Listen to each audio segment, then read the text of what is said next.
Si hay una pregunta que continuamente se repite en la consulta de electromiografía ¿es imprescindible la aguja en la exploración?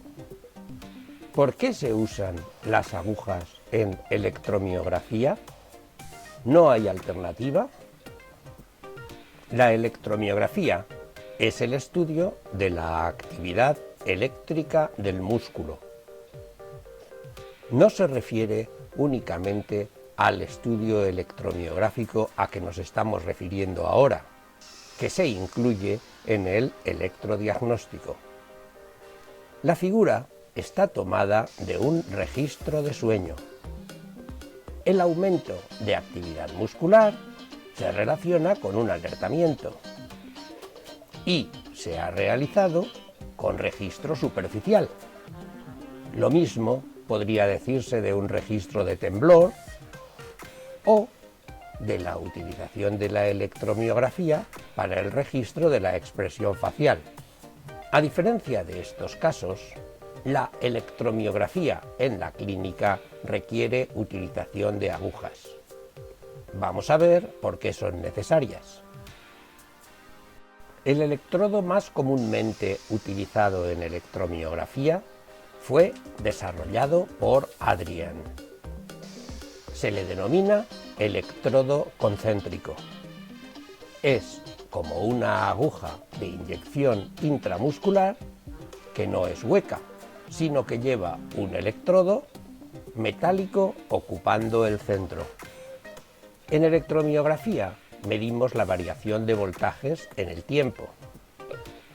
Un electromiógrafo no es sino un osciloscopio.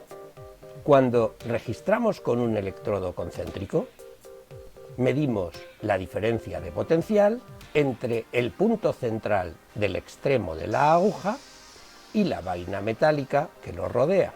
La vaina del electrodo es muy amplia en relación con el punto central y la utilizamos como referencia. Así pues, un electrodo concéntrico nos permite explorar el músculo como si nos moviéramos en su interior con un punto de registro en el extremo de la aguja, un pequeño punto de forma elíptica. En el registro electromiográfico se mueve esta pequeña elipse para muestrear el interior del músculo. Es como una sonda para ver el músculo desde dentro. Para comprender cómo actúa, vamos a comparar las dimensiones del punto de registro con las de una unidad motora y con las de una fibra muscular.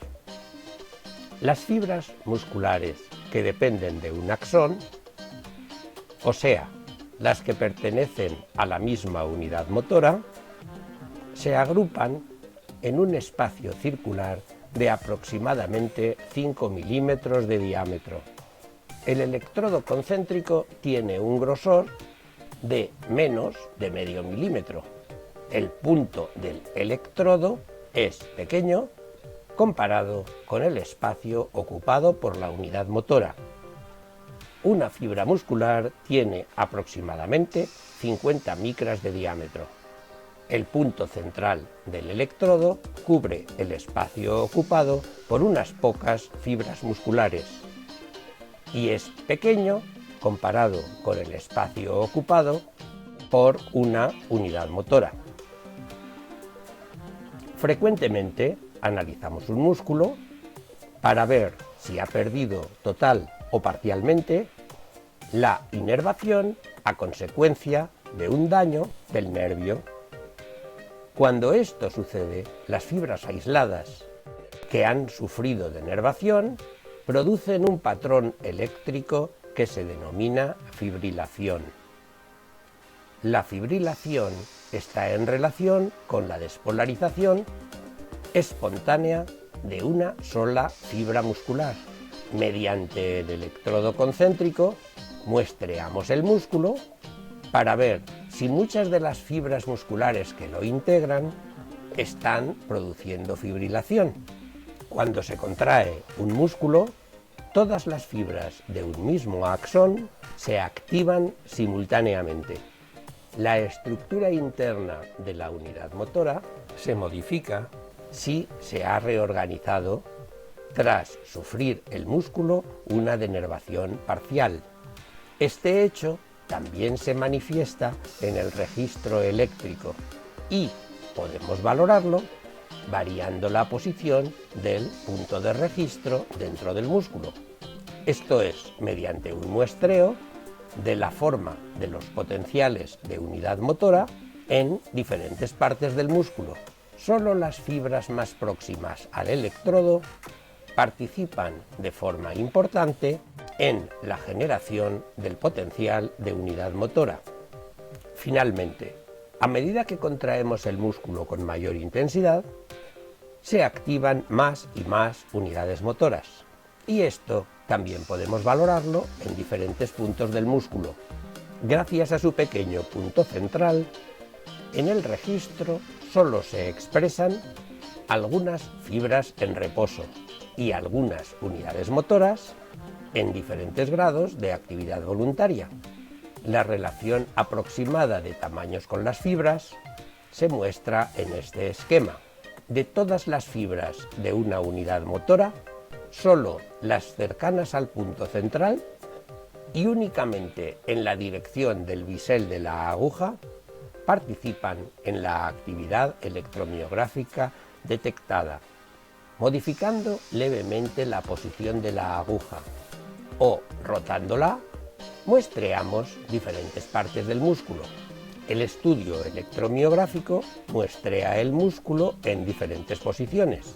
Es como un microscopio que permite ver rasgos muy importantes que suceden en el entorno de la punta de la aguja. Explorando diversas posiciones dentro del músculo, caracterizamos la patología que le afecta, contribuyendo de forma importante a su diagnóstico.